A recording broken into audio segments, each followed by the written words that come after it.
You stand on a cobbled street in Victorian England. The air is thick with the smell of coal smoke and damp earth. Around you, poverty is a stark reality, a constant companion for millions. For those without hope, without family, and without work, there was often only one supposed refuge. You approach a forbidding building of brick and stone, its windows like vacant eyes. This is not a sanctuary, but a place designed to punish destitution, to make poverty a crime. Step inside with me, and we will peel back the layers of myth and history to reveal the stark, dehumanizing truth of life within a Victorian workhouse. Here, freedom faded, labor was relentless, and families were torn apart. The walls hold stories of despair and a system built on degradation. Stories we will uncover together. The heavy wooden door, thick with iron bolts, swings shut behind you. Its echo resonates not just in the cold, stone hallway, but deep within your chest. It is the sound of the world outside being sealed away, a definitive severance from the life you once knew, however meager that life may have been. You are no longer a free individual traversing the bustling streets of London or the quiet lanes of a rural village. Here, within these walls, your identity begins to dissolve. A stern-faced official, with eyes that seem to hold no empathy, approaches you. There is no warmth in his greeting, only a series of curt questions. What is your name? Why are you here? Do you have any money? Any family? Your answers feel hollow, inadequate, as if they are not truly listened to, but merely recorded for some unseen ledger. You are led to a small, stark room. Your few precious belongings, perhaps a worn coat, a photograph, a small token of remembrance, are inventoried and taken from you. They are stored away, out of sight, out of reach. This is not a temporary measure, but a symbolic stripping away of your past, your personal history. You are to begin anew, not as yourself, but as an inmate, a number. Next comes a bath. It is not an act of comfort or hygiene as you might know it, but a ritual of purification and subjugation. The water is often cold, the soap harsh.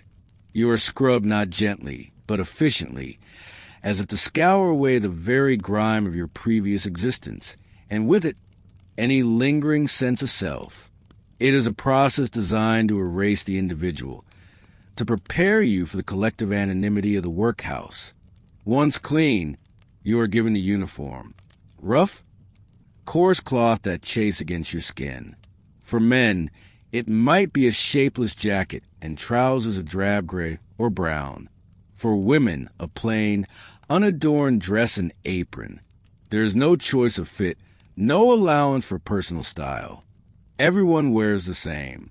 You look at your reflection, if there's a mirror to be found, and you see not yourself, but a representation of your new status.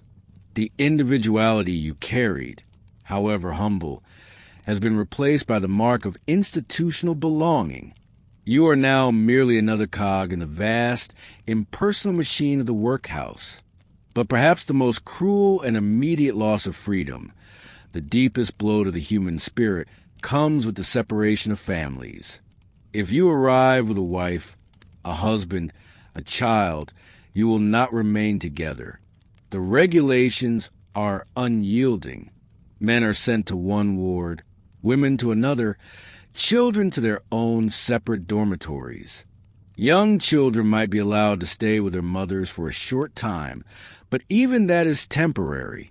You watch as your loved ones are led away, their eyes meeting yours across the sterile corridor, a silent promise to remember, a desperate plea for connection. The ache in your chest is a physical pain, a constant reminder of the fractured bonds, the forced isolation.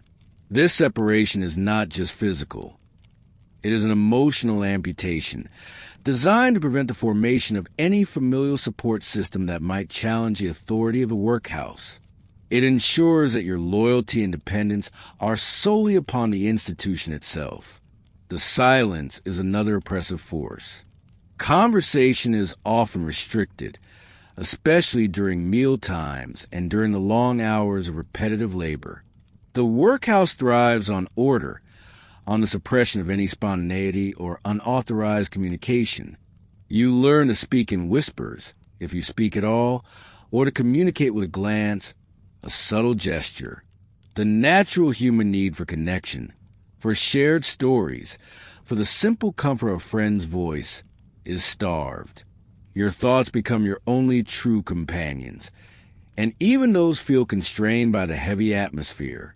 Your time here is no longer your own. Every hour, every minute, is meticulously scheduled and strictly enforced. A bell rings to wake you before dawn. Another calls you to a meager breakfast. Yet another summons you to the workshops. There is no leisure time as you once knew it. No quiet moments to pursue a personal interest. No freedom to simply be. Your days are an unyielding cycle of work, sleep, and the most basic of needs, all dictated by the relentless ticking of the workhouse clock. This systematic control over your time is a deliberate strategy, part of the philosophy of less eligibility that underpinned the entire Victorian poor law system. The idea was to make life inside the workhouse so undesirable, so devoid of comfort and freedom, that no one would choose to enter unless absolute destitution left them no other option. The daily routine is not just about labor. It is about discipline. You are expected to perform the tasks assigned to you without complaint, without hesitation. For men, this might mean breaking stones, grinding corn, or oakum picking, unraveling old ropes into fibers, a monotonous and often painful task that leaves your fingers raw and bleeding. For women, it could be washing laundry, cleaning the dormitories, or picking oakum as well. Children, too, are put to work, often on tasks like sweeping or assisting the adults. These are not skilled trades designed to teach you a livelihood, but often deliberately mind-numbing, physically demanding tasks intended to humble you, to punish your poverty, and to deter others from seeking assistance.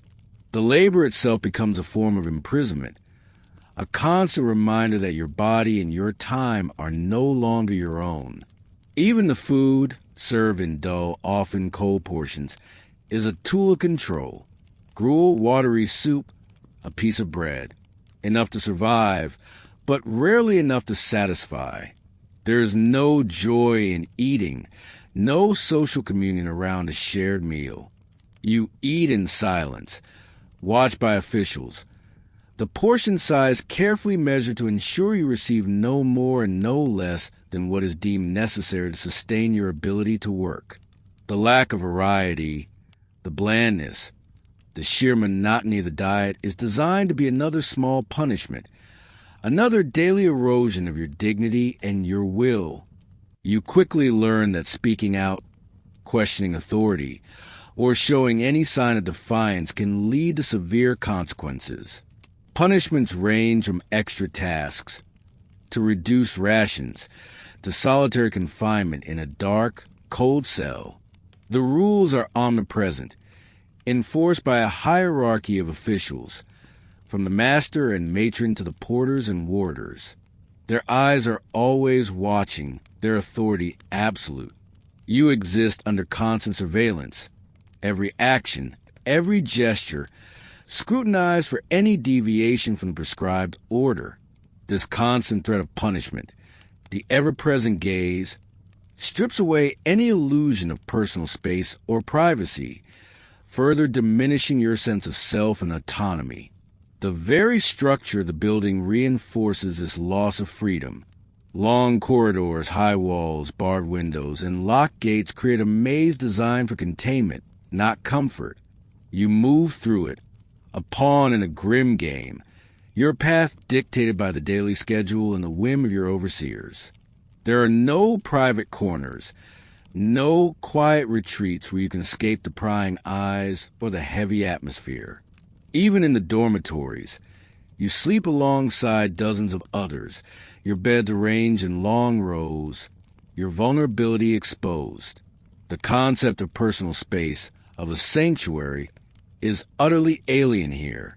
You begin to understand that the refuge offered by the workhouse is a cage of the most insidious kind. It provides shelter and basic sustenance, yes, but at the cost of your liberty, your individuality, your family bonds, and ultimately, a significant part of your humanity. The faint echo of the freedom you once possessed, even if it was a freedom marked by hardship and struggle, grows fainter with each passing day. It becomes a distant memory, almost a dream, replaced by the crushing weight of routine, surveillance, and enforced conformity. This is not a temporary solution to poverty. It is a profound transformation of who you are. The walls do not just contain your body.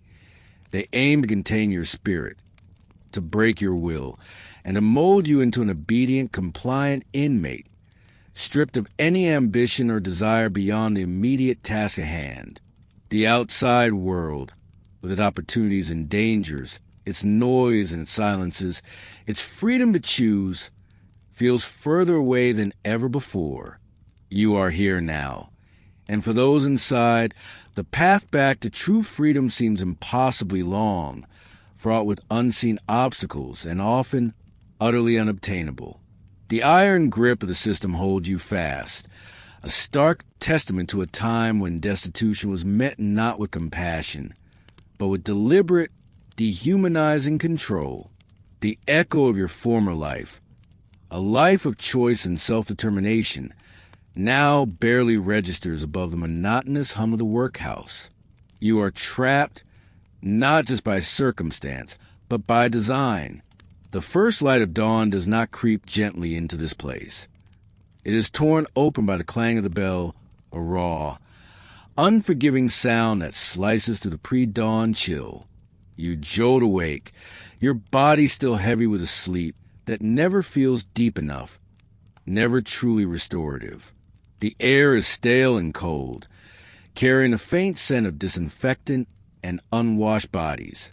Around you, the vast dormitory begins to stir, a symphony of creaking bed frames and hushed coughs. There is no lingering, no indulgence in the warmth of a blanket.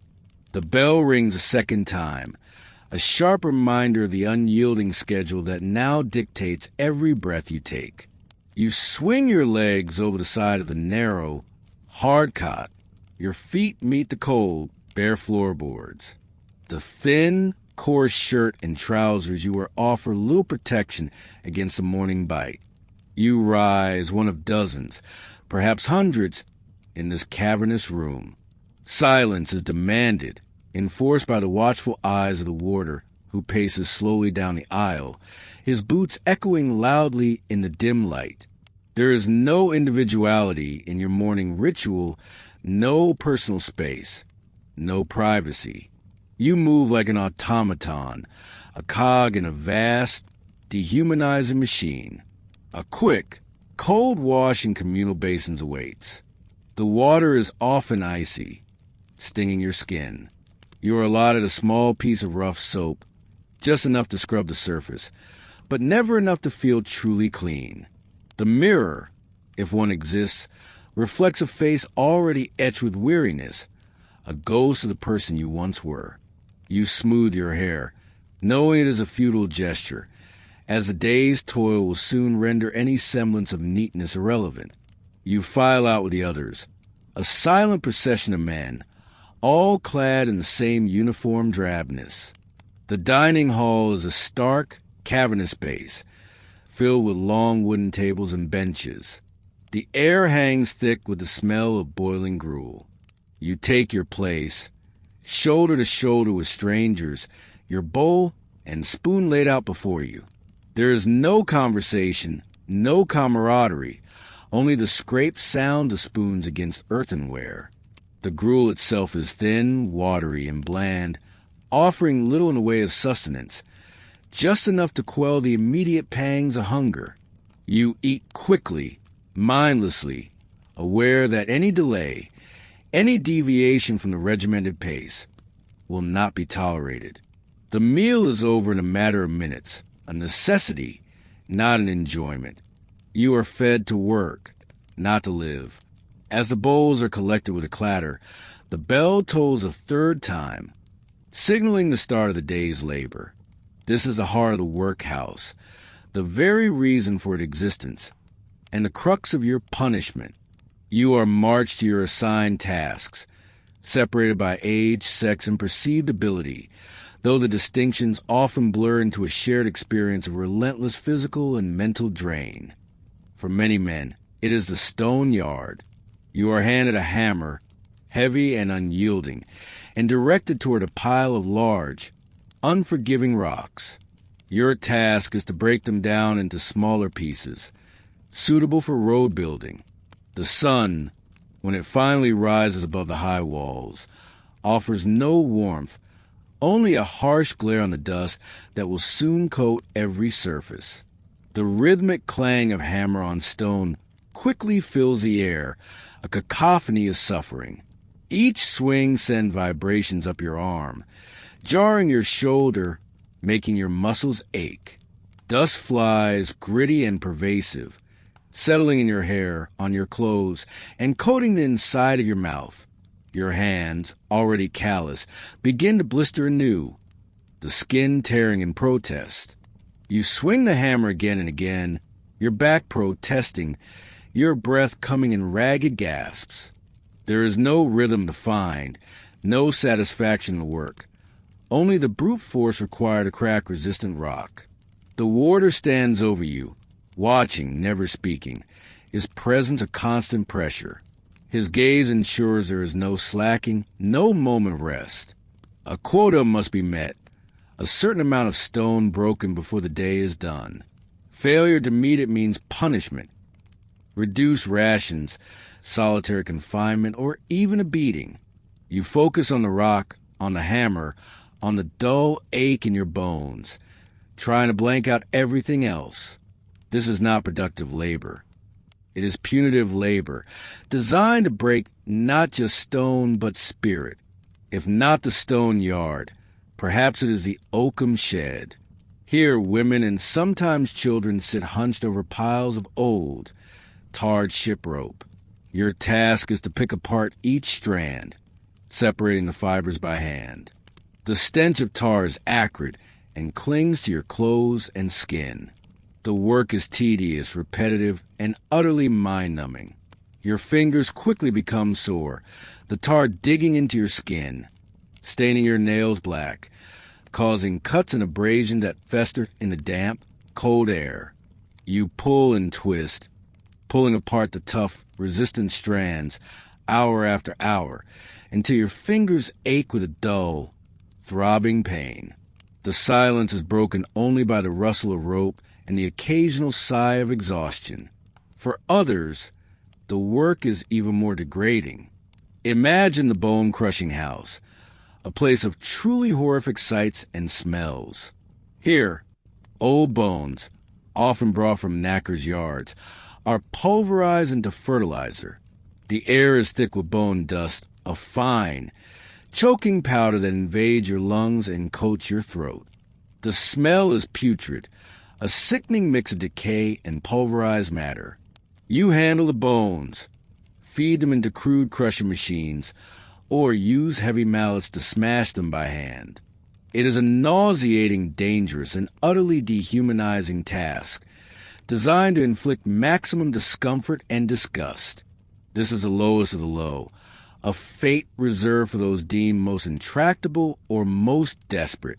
For the women, beyond oakum picking, there is the laundry. Piles of soiled clothes from the workhouse inmates and often from paying customers outside are scrubbed, boiled, and wrung out by hand in vast, steaming vats. The air is hot and humid, filled with the smell of lye soap and damp fabric. Your hands are raw and chapped from the constant immersion in harsh chemicals and hot water. Your back aches from bending over heavy scrubbing boards. It is endless heavy labor, ensuring the cleanliness of a place that is never truly clean, a futile effort against an overwhelming tide of dirt and disease.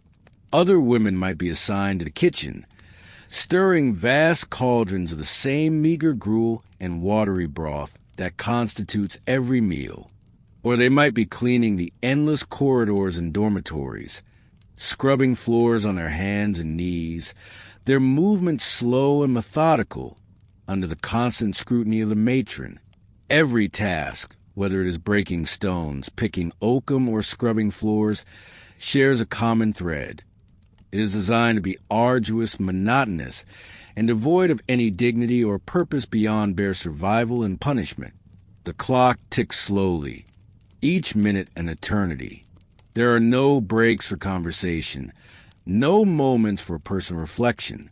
The day is a relentless, unbroken chain of physical exertion and mental numbness. Your thoughts, if they dare to stray, are quickly reined in by the sheer effort required for the task at hand, or by the stern gaze of a supervisor. You are not encouraged to think, only to obey, to perform the assigned task without question or complaint. The rules are strict, unforgiving, and ever-present. Talking during work hours is forbidden.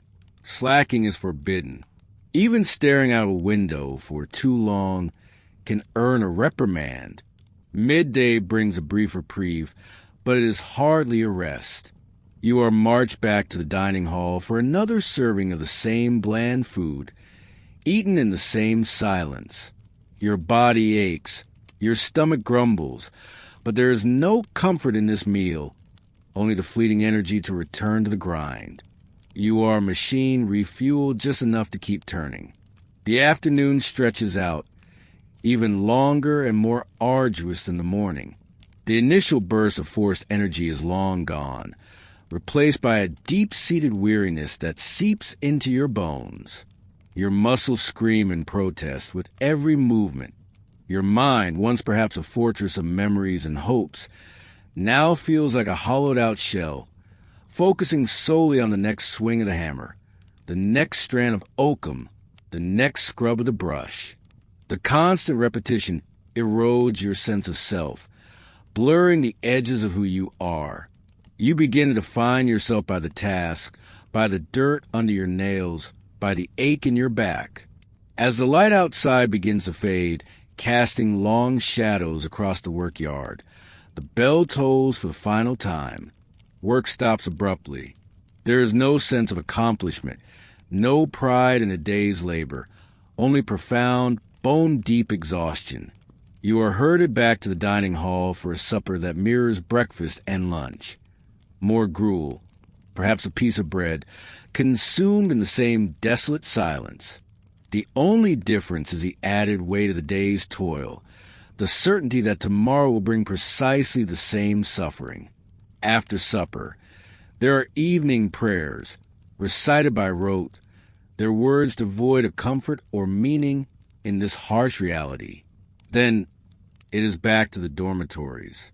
The silence now is heavier, laden with unspoken despair. You strip off your coarse clothes, lie back on your hard cot, and stare up at the ceiling or into the oppressive darkness, unable to fully process the day or dread the next. The final bell sounds, marking the official end of the day, followed by the heavy clanking of locks as the warders secure the dormitories. You are sealed in physically and metaphorically. The workhouse day is a cycle of monotonous, grueling labor, designed not just to keep you occupied, but to break you. It is a deliberate assault on your body and your mind, a relentless grinding down of your spirit. The meager food ensures you are always hungry, always weak. The cold and damp ensure you are always uncomfortable, always susceptible to illness. The endless, pointless tasks ensure you are always tired, always hopeless. There is no escape, no solace, only the promise of another identical day stretching endlessly before you. This is a daily grind, the dark truth of a pauper's toil, and it is a life that slowly, agonizingly, strips away everything that makes you human. leaving behind only the hollowed-out shell of an obedient inmate.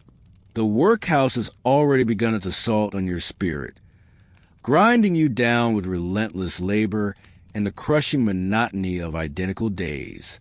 But even as your mind clouds with exhaustion and despair, your body still makes its insistent demands.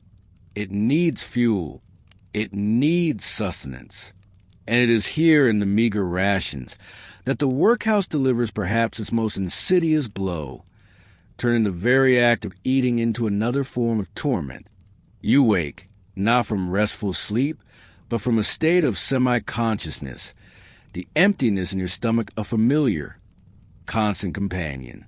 The bell rings, piercing the morning gloom, signaling the call for breakfast. You join the silent procession, your feet dragging along the cold flagstones, following the faint scent of something cooking, a smell that promises little comfort or pleasure. You arrive at the dining hall, a cavernous, echoing space where long, scrub tables stretch into the dimness. You take your assigned seat, your eyes scanning the table not with anticipation, but with the grim calculation of survival. Before you, a bowl. It contains gruel. Always gruel. This is the cornerstone of your diet, a thin, watery concoction made from oats or corn, often boiled with water and sometimes a dash of milk, though usually without. It is served lukewarm, a pale, anemic liquid that shimmers faintly under the weak gaslights or the sliver of morning light through a high window. You pick up your spoon, a heavy metal implement, and dip it into the bowl. The texture is gloopy, sometimes lumpy, often with a faint, sour smell. There is no taste beyond a bland, starchy ghost of oats, quickly swallowed, offering no satisfaction. This is your breakfast, and in its utter lack of flavor and nourishment, it embodies the entire philosophy of the workhouse diet. It is designed to be just enough to keep you alive, but never enough to make you strong, never enough to make you feel full, never enough to offer even a moment of simple pleasure. It is a taste of ashes in your mouth, a reminder that even the most basic human need has been stripped of dignity. The silence is strictly enforced during meals. No talking, no eye contact, no lingering. You eat quickly, almost instinctively, your body compelling you to consume what little fuel is available, even if your mind rebels against the experience. You finish your bowl, scraping the bottom for any last drop, the faint hunger pang still twisting in your stomach. Then you wait, an eternity of silent waiting, until the warder gives a signal to rise. The meal is over, and you are already anticipating the next wave of hunger, knowing it will come long before your next meager ration. The daily menu is a study in repetition and deprivation. Breakfast is always gruel. Dinner, usually around noon, might bring a small portion of coarse bread and cheese, or a thin, watery vegetable soup, sometimes with a scrap of meat, though this is rare and usually of the lowest quality. Supper, in the evening, is often just another helping of gruel, or perhaps more bread. There is virtually no variation, no fresh fruit, no substantial vegetables, no meat to build strength. You're offered no choice, no seasoning, no comforts. Imagine a week of this. Imagine a month. Imagine a year. The monotonous cycle wears you down, not just physically but mentally. Your body begins to ache with a dull, persistent hunger that never truly disappears. Your bones feel heavier, your muscles weaker. You find yourself constantly distracted, your mind wandering to fantasies of food, a warm loaf of bread, a hearty stew, a ripe apple. These thoughts are torment, making the reality of your next meal even more stark and unappetizing. The nutritional deficiencies quickly become apparent. Without fresh produce, scurvy is a constant threat, causing bleeding gums, muscle pain, and extreme fatigue. Children, deprived of essential vitamins and calories, fail to grow properly, their bodies stunted, their bones sometimes bowing from rickets. The elderly and the sick are particularly vulnerable, their already fragile systems struggling to process the coarse, inadequate fare. You see the signs all around you. Pale faces, sunken eyes, gaunt limbs, a general air of listlessness and weakness. Illnesses spread quickly, exacerbated by the lack of proper nourishment to build resistance. This is not accidental. The workhouse diet is meticulously planned according to the principle of less eligibility. This core tenet of the New Poor Law dictates that the conditions inside the workhouse, including the food, must be deliberately worse than the worst conditions an independent laborer might face outside. The aim is not to provide charity or care, but to deter, to make the workhouse such a dreadful option that only the most desperate will consider it, and to encourage those inside to do anything to escape it. So, when you lift that spoon of gruel, you are not just consuming food, you are consuming a harsh political philosophy. You are being punished for your poverty, for your inability to support yourself outside these walls. The bland, unsatisfying meal is a constant sermon, preaching the lesson that dependence is a moral failing and deprivation is its rightful consequence. The psychological impact extends beyond mere distraction. The constant hunger creates a heightened sense of anxiety and irritability.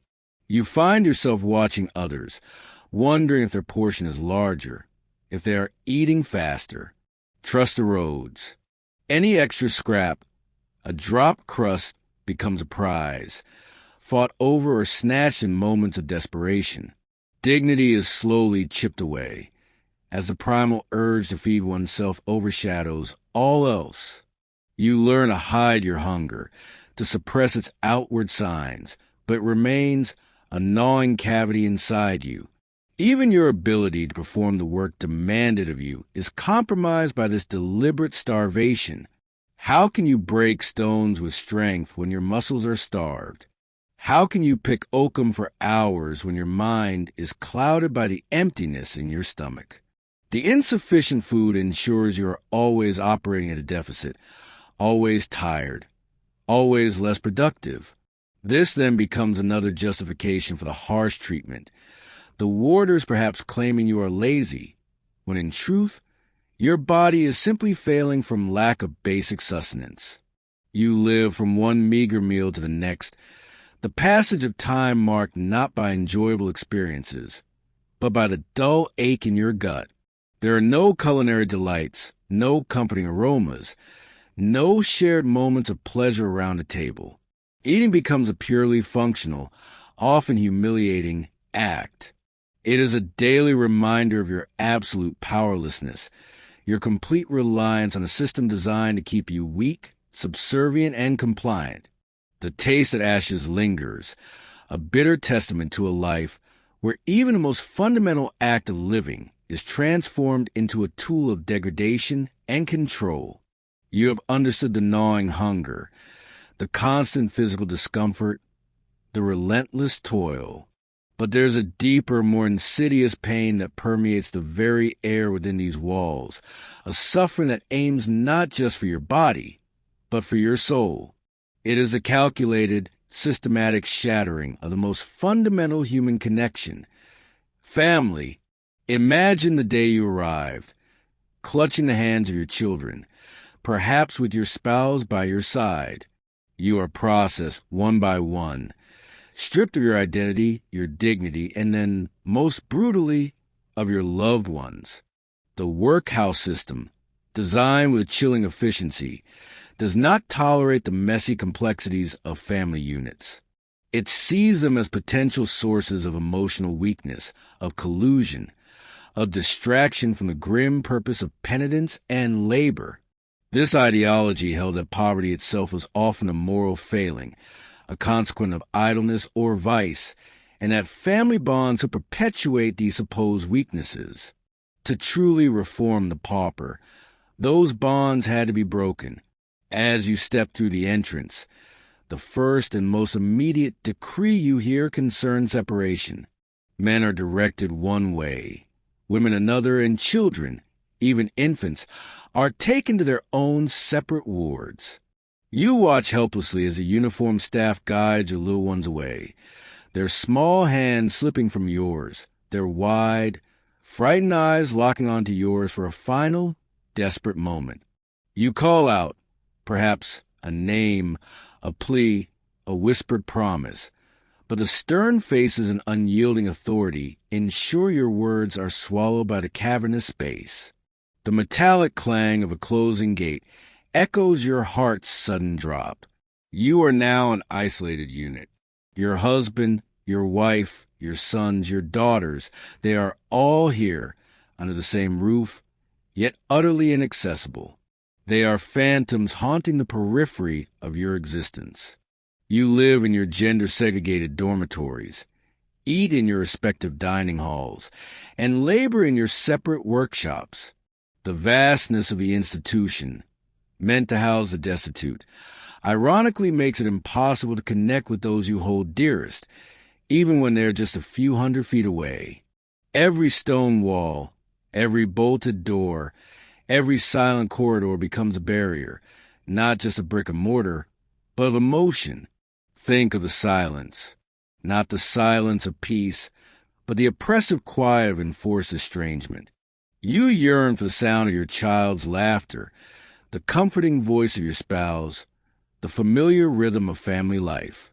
Instead, you hear only the hushed movements of strangers, the clatter of tools, the monotonous drone of the warder's instructions, the distant, indistinguishable cries of other children. Every night, as you lie on your hard bed, you picture their faces, wondering if they are cold, if they are hungry, if they are crying for you, or they have already forgotten the warmth of your touch. The emotional weight of this separation is a constant, heavy burden, more exhausting than any physical labor. It is a slow, spiritual hemorrhage. The rules are explicit and unforgiving. No communication is permitted between male and female residents, nor between parents and children, except under very specific, often supervised circumstances. Imagine seeing your small daughter across the yard, her face thin and pale, perhaps catching your eye for a fleeting second before a warder's sharp gaze breaks the connection. You cannot wave. You cannot smile. You cannot offer a word of comfort. Such an act would be seen as a transgression, met with punishment, adding another layer of fear to your already profound grief. The system works diligently to sever these emotional ties, believing that such bonds only perpetuate poverty and dependency. They aim to break your spirit, to remake you into an obedient, individual cog in their stark machinery, devoid of personal allegiances save to the institution itself. This enforced separation is not merely a logistical arrangement. It is a profound psychological weapon. It denies you the very solace that might make your unbearable circumstances slightly more tolerable. When you are ill, you are alone. There is no spouse to hold your hand, no child to stroke your brow. When you are frightened, there is no loved one to reassure you. When you complete a particularly arduous task, there is no family member to share a moment of quiet pride or commiseration. The isolation is absolute, designed to strip away your support network, leaving you utterly vulnerable and dependent on the institution itself. It is a calculated strategy to erode your resilience. Consider the deliberate cruelty of it. A mother cannot cradle her crying infant, cannot soothe its feverish brow. A father cannot offer guidance to his growing son, cannot teach him a trade, cannot show him the path to manhood. A husband and wife, who once share a home and a life, are reduced to distant figures, strangers passing in a controlled environment. The workhouse seeks to erase your past life, including the bonds that defined it, making you a blank slate for its harsh lessons. It believes that individual suffering, unmitigated by familial warmth, will somehow purify you, drive you to self-reliance, or at least break your will to resist, making you easier to manage. There might be a designated visiting day, perhaps once a week, for a brief, highly supervised interaction. But even these are fraught with tension. You might be allowed to speak to your family for a mere 15 minutes, often through a barrier of wire mesh or glass, under the watchful eye of a workhouse official. What do you say in such a short, constrained time?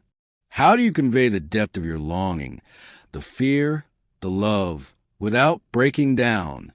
The conversations are stilted, unnatural, often consisting of strained assurances and unanswered questions, punctuated by the warder's impatient clearing of the throat. These brief moments can feel more painful than the separation itself, highlighting the vast, unbridgeable chasm that is open between you. The children, particularly, suffer immensely from this cruel policy. Separated from their parents at a tender age, they are raised in large, impersonal dormitories, often with inadequate care and insufficient emotional nourishment. Their emotional needs are rarely met. They learn early that displays of affection are discouraged, that vulnerability is a weakness. They grow up in an environment devoid of parental warmth, of a consistent loving presence, shaping them into individuals who may struggle with attachment and trust for the rest of their lives. For these children, the workhouse is not just a temporary refuge.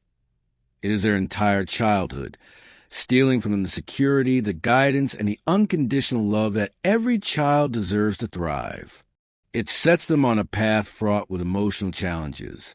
The workhouse's philosophy was that by severing these ties, it would discourage people from becoming paupers in the first place, or compel those within its walls to work harder to escape. The prevailing thought was that the hardship, including the heartbreak of separation, would act as a powerful deterrent. But the reality was far more tragic. It created generations of broken families, of individuals scarred by an enforced loneliness that cut deeper than hunger or cold. The promise of rehabilitation often yielded only profound and lasting emotional damage. The children, growing up without the cornerstone of family, were often destined to replicate the very cycle of poverty and vulnerability their parents had tried to escape. The lack of personal connection extends beyond family. You are part of a large, anonymous group, interchangeable with any other pauper. Your individuality is erased. You are known by your tasks, by your ward, by your compliance. There is little room for genuine friendship, for camaraderie, for the spontaneous joys of human interaction. Every relationship, even among fellow inmates, is filtered to the rigid rules of the institution, preventing genuine bonds from forming, reinforcing your profound isolation. This communal solitude, where you are surrounded by people yet utterly alone, is one of the workhouse's most insidious torments. Imagine the quiet despair that settles upon you each night. The knowledge that the person you swore to cherish, the children you brought into the world, are just beyond a locked door, beyond a wall, yet completely out of reach. This is a constant torment, an open wound that never heals. It is the deep, spiritual hunger that no amount of meager food can ever satisfy, the chill that no thin blanket can ever warm. It is the systematic dismantling of your very sense of self, your purpose, your reason for enduring. The cruelty of separation is not a side effect of the workhouse system. It is one of its core, deliberate mechanisms. It is designed to dehumanize, to control, to break the human spirit by attacking its very roots. It is a system that understands the power of love and connection and consciously chooses to wield that understanding as a tool of punishment, ensuring that even in shared misery, you remain utterly alone in your heartache. You endure the days, one after another, driven by a faint, almost desperate hope that someday, somehow, these shattered bonds might be mended. You cling to the memory of a touch, a laugh, a shared glance, as if they were fragile life rafts in a sea of despair. But each day of separation etches a division deeper, making the eventual reunion, if it ever comes, feel more like a fading dream than a tangible certainty. The workhouse does not just take your labor or your freedom. It takes your family, your identity as a parent or spouse, leaving you in an aching void that echoes to the cold, stark corridors of your enforced existence. The price of its charity is the very fabric of your being, leaving you an empty vessel, an echo of the person you once were. The echo of your former self resonates in the cold, stark corridors, but there is no time for such contemplation here. Your existence is no longer your own. Every moment, every action, every whispered word, every sigh of your defiance falls under the unrelenting scrutiny of the workhouse master and his matron. They are the twin deities of this enclosed world, their power absolute, their word law. You feel their gaze even when they are not physically present. It is in the rigidity of the rules, in the enforced silence, in the chilling uniformity that binds every soul within these walls. You are no longer a person with individual needs or desires, but a unit, a cog in a grinding machine, existing solely to be managed, controlled, and above all, to work. The day begins before dawn, a jarring bell tearing you from the flimsy comfort of a hard cot. You rise in the chill, the air thick with the smell of unwashed bodies and institutional disinfectant. There is no privacy here, no moment of solitude to prepare yourself for the day ahead. You dress in the coarse uniform, indistinguishable from the person beside you, a constant reminder of your erased identity. For the men, the uniform might be a rough fustian jacket and trousers. For the women, a simple cotton dress and apron, usually gray or drab brown. It matters not what you wore before, what station you once held. Here, everyone wears the same badge of destitution. Your hair, if you're a woman, is often cut short or kept severely tied back. For the men, a visit to the barber might mean a close crop, sometimes even a shaved head, ostensibly for hygiene, but also an undeniable mark of submission. It is another deliberate act of stripping away personal adornment, of severing any lingering connection to your former life, to your sense of self-worth. You are made to look the part of the pauper, ensuring that even your reflection offers no solace, no reminder of the person you once recognized.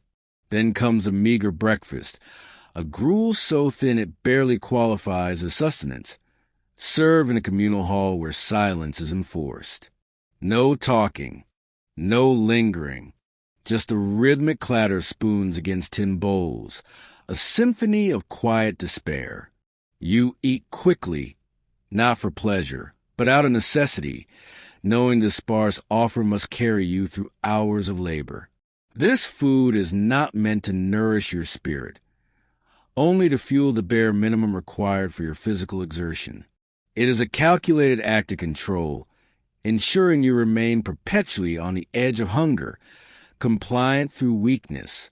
No one calls you by your name here, not truly. You are Pauper number 7 or Woman in Ward 3. Another subtle, yet profound, severing of your identity, reducing you to a mere designation within the institution's records. After breakfast, the work begins. And here, the master's eye becomes truly omnipresent. The tasks are relentless, designed not merely for productivity, but as a form of moral instruction, a penance for your perceived failings. For the men, it might be breaking stones in a yard, a physically brutal task that leave your hands raw and bleeding, your muscles screaming in protest. Each strike of the hammer is a blow not just against the rock, but against your own spirit. Or perhaps it is oakum picking, sitting for endless hours pulling apart tarred ropes into individual fibers, a tedious, mind-numbing labor that strips you of thought and will. The sticky tar works its way under your fingernails, a constant, unpleasant reminder of your lot. Women are often assigned to laundry, scrubbing mountains of dirty linen in cold, harsh water until your knuckles are chapped and your back aches from bending, or perhaps sewing endless seams of coarse fabric, stitching away your hours of monotonous repetition. Others might be in the kitchen, preparing the same bland gruel and watery broth for hundreds, experiencing the ironic torment of cooking food you yourself will never fully enjoy. The work is rarely skilled, often deliberately unpleasant, ensuring that no one finds satisfaction or pride in their labor. It is toil for the sake of toil, a crushing weight designed to break your spirit and ensure your submission. There is no appeal to higher authority, no one outside these walls who truly cares to hear your plight. The Workhouse Board, comprised of local gentlemen, visits periodically, but their inspections are often superficial, a mere formality. They see order, clean floors, and busy hands, believing their system is working as intended. They do not see the hollow eyes, the defeated shoulders, the dying embers of hope within each soul. And all the while, the master and his staff patrol, their eyes sharp, their presence a constant threat, a moment of idleness, a whispered word, a sigh of exhaustion, and you risk incurring their wrath. Discipline is swift and often harsh. It might be the lash for the men, a brutal reminder of physical submission. For women and children, it could be solitary confinement, locked in a dark, cold cell with only your own terror for company. The silence of the cell is not peaceful. It is deafening, magnifying every fear, every regret, every ache of loneliness. Sometimes the punishment is a reduction in your already meager rations. To be deprived of food in a place where you are perpetually hungry is a profound cruelty. You learn to fear the loss of even that thin gruel, to dread the thought of an empty stomach gnawing at your insides for an entire day. This fear is a powerful tool, ensuring compliance through the most basic of human needs. Children are not spared. They too face the master's discipline, often for infractions as minor as speaking out of turn or not completing a task quickly enough. They are often caned or made to stand for hours in uncomfortable positions, or subjected to public humiliation. The idea is to break their will early, to instill obedience that will last a lifetime, or at least for the duration of their stay. You see their small, frightened faces, their eyes wide with uncomprehending fear, and a dull ache forms in your own chest. You are powerless to intervene, powerless to protect, just as you are powerless to protect yourself. The pervasive sense of surveillance extends beyond the physical presence of the master and matron. Informers, often other paupers seeking a slight favor or fearing punishment themselves, may report transgressions. You learn to distrust everyone, to guard your words, your expressions, your very thoughts. Paranoia becomes a constant companion, adding another layer of psychological degradation. The workhouse doesn't just isolate you physically from your family. It isolates you socially, fostering an environment where trust is a luxury you cannot afford. You struggle to hold on to any shred of internal resistance, to keep a tiny flame of your true self alive. But the constant pressure, the unceasing scrutiny, and the relentless monotony chip away at even the strongest will. The rules are endless, posted on boards in stark, unforgiving script. No profane language, no fighting, no gambling, no alcohol, no tobacco, no attempting to escape, no wasting food, no insolence, no refusal to work. Every facet of your life is regulated, every impulse checked. Even leisure time is structured, often involving forced attendance at religious services, where sermons preach about the virtue of poverty and the damnation of idleness, reinforcing the very ideology that traps you here. You sit on hard benches, listening to words that twist your reality, that seek to convince you that your suffering is your own fault, a consequence of your moral failing, rather than a systemic injustice. Your every movement is monitored, your conversations overheard, your very thoughts seemingly anticipated. The system is designed to strip away not just your possessions and your freedom, but your very will. It aims to transform you into an automaton, compliant and unquestioning. The degradation is not accidental. It is deliberate, a core component of the workhouse philosophy. They believe that through such harsh discipline, through the crushing of your spirit, they can reform you, make you productive, and ultimately make you regret the choices that led you here. But what choices did you have? What options were available when hunger gnawed at your children's bellies, when illness ravaged your spouse, when landlords demanded rent you could not pay? The workhouse presents itself as a haven of last resort, a charitable institution. Yet its charity comes at an unbearable cost. It demands your dignity as payment, your self-respect as collateral. You look into the eyes of fellow paupers, and you see reflections of your own weariness, your own quiet despair. But you dare not offer a word of comfort, a shared glance of understanding, for fear of being reported, for fear of further punishment. The master's eye has not just created a system of physical control, but a psychological prison where empathy is a dangerous weakness. The degradation is a slow, relentless erosion. Each day chips away at your sense of self, at your belief in a better future. The uniform you wear, the meager food you consume, the back-breaking labor you perform, the constant fear of punishment, all contribute to a feeling of utter worthlessness.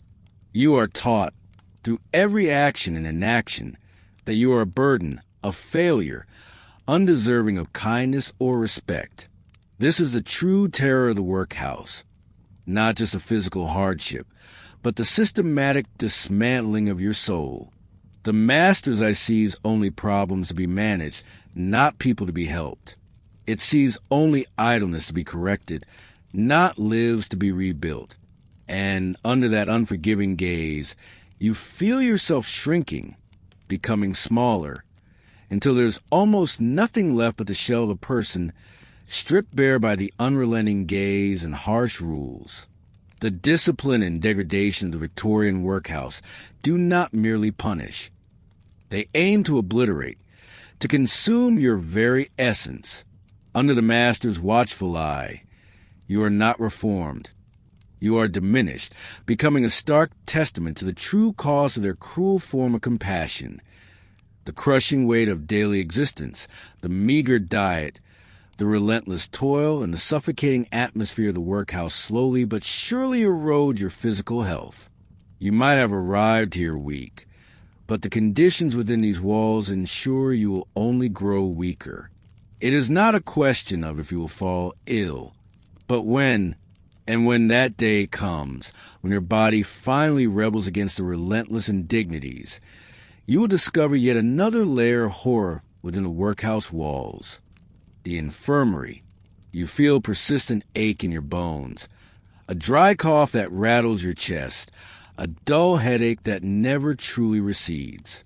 Perhaps it is a festering wound from a workshop accident. Ignore until it turns angry and red, or the burning fever that signals the onset of something far more sinister. There comes a point where even the fear of punishment cannot compel your exhausted body to rise. You collapse, perhaps in the laundry, or slump over your gruel in the dining hall, or simply fail to awaken one morning, your breath shallow and ragged. A grudging summons is sent. You are not carefully transported, but often roughly handled, perhaps carried by two sturdy inmates, or dragged on a makeshift stretcher. The journey itself is a preview of the misery awaiting you. You pass through cheerless corridors, the air growing heavier with a distinct, sickening odor of disease and decay. It is a smell that permeates your clothes, your hair, and your very skin. A smell that whispers of despair. The infirmary is not a place of healing, but a place of waiting. Waiting for recovery for the fortunate few. Waiting for the inevitable for many more. As you're brought inside, the cacophony hits you first. The low moans of pain, the hacking coughs that echo off the bare walls, the delirious babbling of fevered minds. Then the sights. Rows upon rows of narrow, hard beds, packed so closely together that there is barely room to walk between them. Each bed is occupied, some by gaunt figures staring blankly at the ceiling, others writhing in agony, a thin, grimy blanket barely covering their emaciated forms. The light here is poor, struggling to penetrate grimy windows, casting long, distorted shadows that dance with every fitful movement of the sick. The air is thick, stifling, heavy with the stench of unwashed bodies, stale vomit, sweat, and the acrid smell of rudimentary disinfectants that do little to mask the underlying putrefaction. It is a breeding ground, not a sanctuary. You see the signs of diseases you might only have heard whisper about outside these walls. The pallor of consumption, the blotchy rash of typhus, the sunken eyes and hollow cheeks of chronic malnutrition. There is a nurse, perhaps, or a matron, usually an elderly inmate herself, whose only qualification is that she is still strong enough to stand. Her compassion, if it ever existed, has long been worn away by the endless parade of suffering. She moves slowly, her face a mask of weary indifference, offering a sip of water here, adjusting a pillow there, but mostly just observing the slow decline. The workhouse infirmary is chronically understaffed and desperately short of even the most basic medical supplies. A doctor might visit once a week, if you are lucky, making a hurried round, dispensing a few generic pills or tinctures, and then departing, leaving behind a profound sense of helplessness. You are given a space, a bed among the dying. The sheets are coarse and often soiled, not changed nearly as frequently as they should be. The mattress is thin, offering little comfort to your aching bones. Around you, you hear the stories without words in the rasping breaths and the silent tears. You see the children small and frail, their young lives snuffed out by diseases that would be curable in the world outside. You see the old, their bodies ravaged by a lifetime of poverty and now by the workhouse itself, succumbing with a quiet, weary resignation. Disease here is not merely an illness. It is a judgment. It is seen by some of the staff as further proof of your moral failings, a consequence of your supposed idleness or uncleanliness, rather than the inevitable outcome of the squalid conditions they themselves enforce. There is no individual care, no gentle hand to soothe a fevered brow, no comforting word to ease your fear. You are one more body among many, a statistic in a sea of suffering. The most common illnesses are those born of poverty and close confinement. Tuberculosis or consumption is rampant, its cough a constant, chilling soundtrack to the infirmary's days and nights. Cholera and typhus outbreaks sweep through the workhouse with terrifying speed, decimating the population. They are amplified by the lack of sanitation, the shared privies, the contaminated water, and the sheer density of bodies. Skin diseases, scabies, and lice are an ever-present torment, adding to misery. Their itching relentless. Malnutrition leaves your immune system shattered, making you vulnerable to every passing contagion. As days bleed into weeks, you become intimately familiar with the rhythms of the infirmary, the hush that falls when a new patient arrives, swiftly followed by the indifference, the hurried shuffling of a nurse when someone stops breathing, The grim task of removing the deceased, their body wrapped in a simple shroud, taken to a pauper's grave, unmarked and forgotten. You realize that your own survival is a matter of sheer chance, a test of your body's dwindling reserves against an onslaught of microscopic invaders. The mental toll is as devastating as the physical. You lie there, weak and helpless, your mind racing or perhaps utterly blank with exhaustion. You dwell on the memories of a life outside, however brief or difficult it might have been, contrasting it with this desolate present. You listen to sounds of suffering, the ragged breaths, the delirious whispers, and you know that you are not immune. Every call from a neighboring bed, every new fever, is a direct threat to your own precarious existence. Hope, that most precious commodity, is a rare visitor in the infirmary. It is systematically extinguished, replaced by a deep, gnawing despair.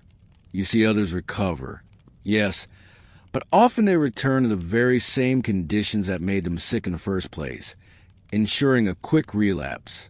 The cycle is unbreakable. For many, the infirmary is not a detour on the road to recovery, but the final destination. It is a place where the workhouse, having stripped you of your dignity, your identity, and your health, finally claims your life. The infirmary's shadow stretches long and dark across the entire workhouse.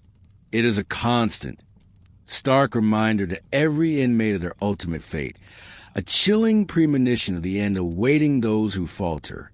Even when you are strong enough to work, the thought of the infirmary lingers, a cold hand on your shoulder, a silent threat. It is the workhouse's ultimate weapon, not just against perceived idleness, but against life itself.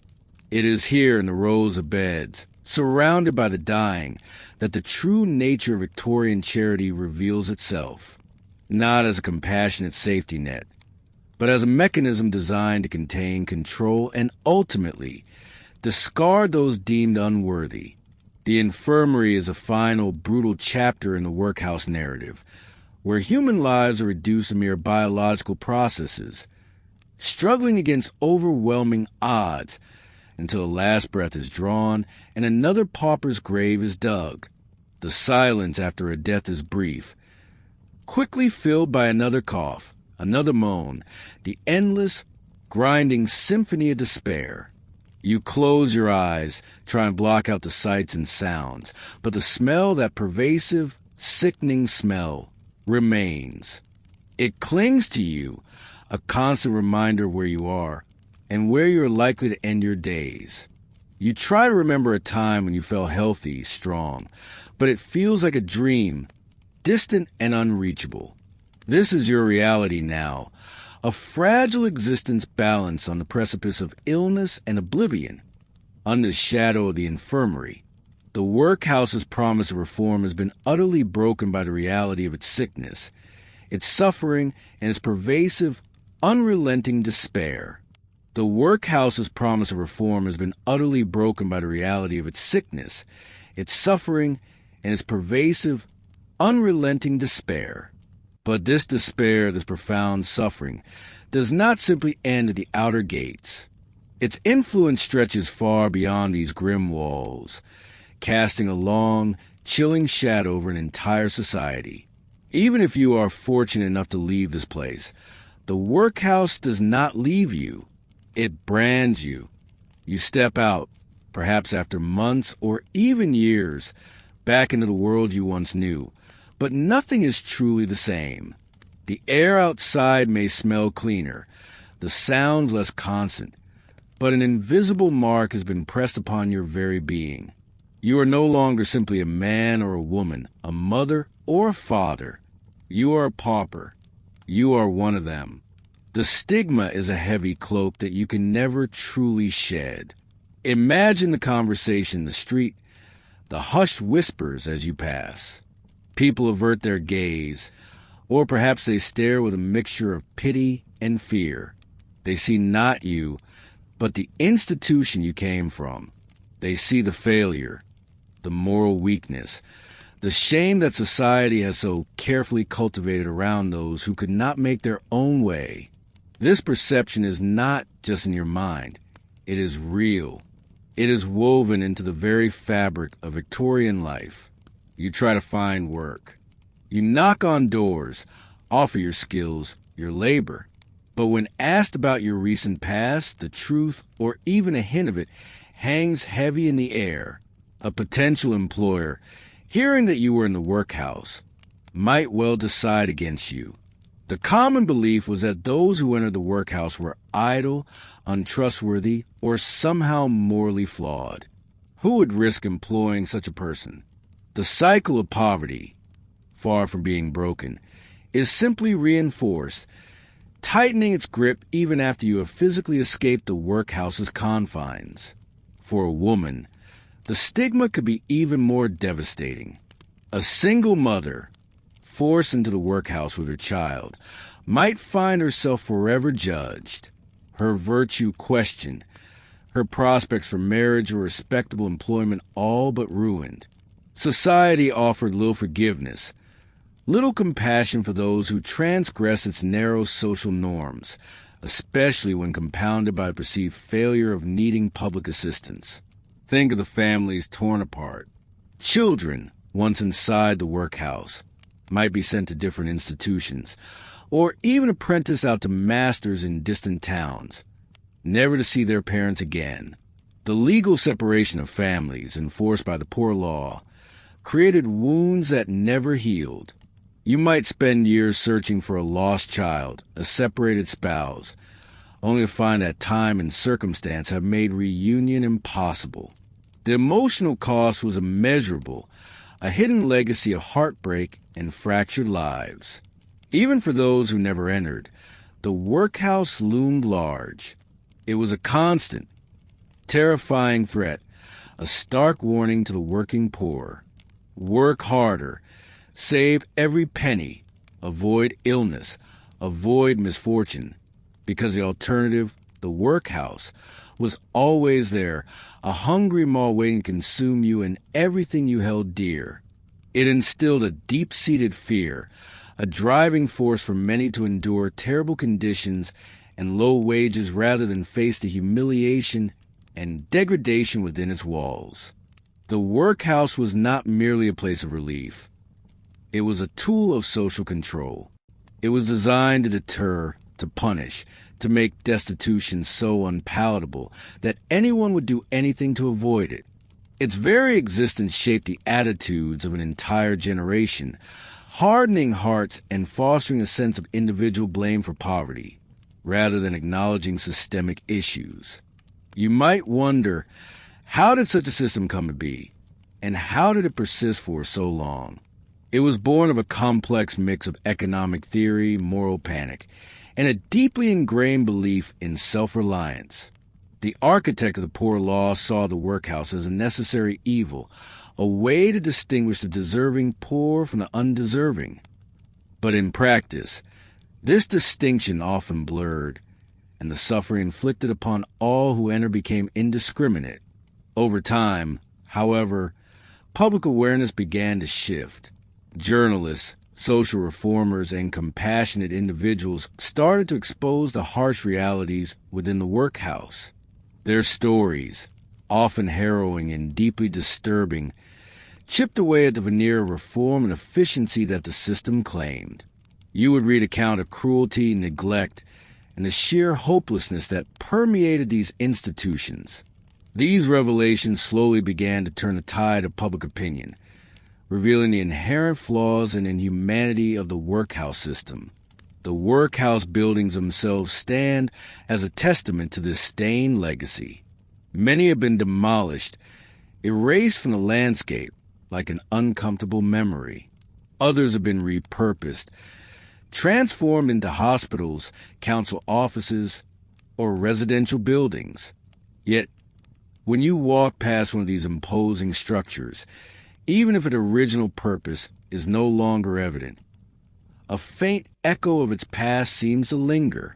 The sturdy brick, the barred windows, the grim facades, they whisper stories of the lives that were crushed within. The legacy of the workhouse continues to influence us even today. It shaped the development of our modern welfare state, born from the recognition that a more humane and effective system of social support was desperately needed. It taught us painful lessons about the dangers of institutionalizing poverty, of treating symptoms rather than root causes, and of stripping individuals of their dignity in the name of efficiency. You might reflect on profound societal scar left by the workhouse. It was a place where human potential was squandered, where families were shattered, and where compassion often gave way to rigid dogma. Its memory serves as a potent reminder of a dark chapter in history, a period when the most vulnerable members of society were subjected to a system that promised relief but often delivered only further misery and shame. The stained legacy is not just about the past. It is about the way that past continues to inform our present. It challenges us to look beyond simplistic explanations for poverty, to foster empathy, and to build a society where no one is ever again forced to endure the kind of systematic degradation that defined life inside a Victorian workhouse. It compels us to remember forgotten voices, the broken lives, and the enduring human spirit that somehow, against all odds, managed to survive, carrying the indelible mark of these institutions far beyond their formidable walls.